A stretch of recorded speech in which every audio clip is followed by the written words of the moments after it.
सो सुहिणो जायो असां खे जहीं तक लायो सो सुहिणो जायो असां खे जहीं तक लायो जहीं जे करे अल्लाह सारो जहान बणायो सुभान अल्लाह जोर सा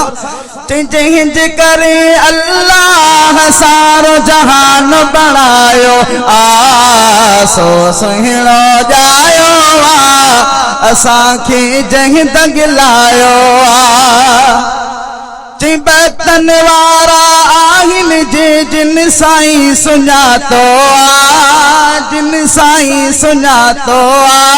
चिबतन वारा आहिन जे जिन सजण सुञातो जिन सजण सुञातो जिन सुञातो साईं खे जिन सुञातो साईं खे ॼण जायो जायो सुहिणो जायो असां खे जहीं तक लायो सो सुहिणो जायो असां खे जहीं तक लायो जान आई जग जर क्यों थी व्या जलवा जलवा जलवा थी व्या जलवा जलवा जान आई जग जर क्यों थी व्या जलवा जलवा जलवा थी व्या जलवा जलवा जान बजलवे तारक मालिक जग जर कायो सुहिणो जायो असां खे जहीं तक लायो जहीं जे करे अल्लाह सारो जहान बणायो सो सुहिणो जायो असां खे जहीं तक लायो वधि चंद्र खां थी चांडाण मोहम्मद जायो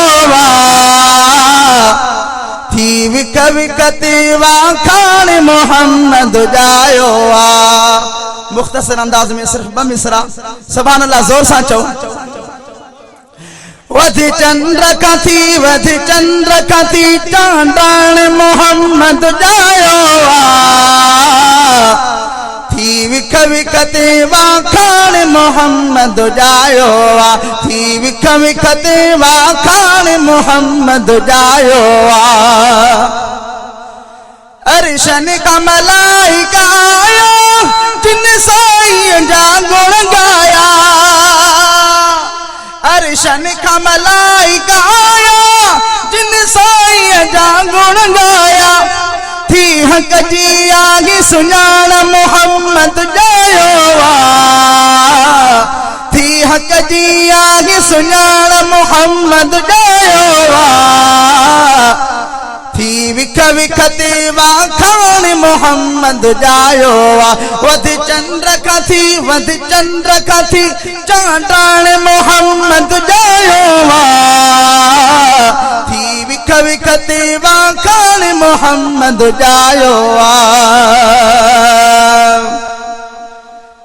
दिल बर जे दीदार ले दायो अद खोड़ मके में आयो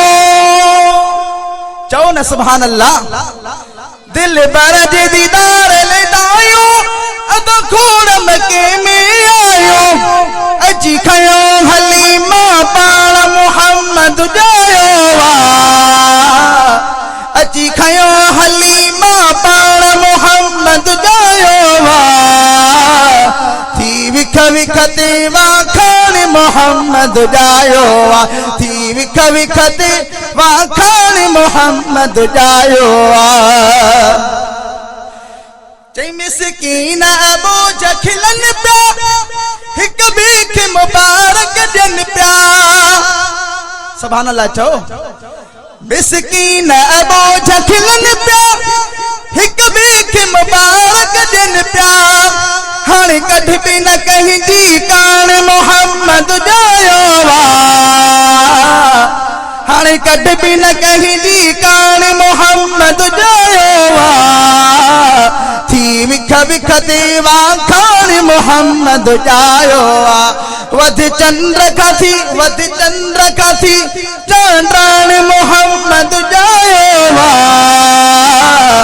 थी विख विख देवा खान मोहम्मद जायो थी विख विख देवा खान मोहम्मद जायो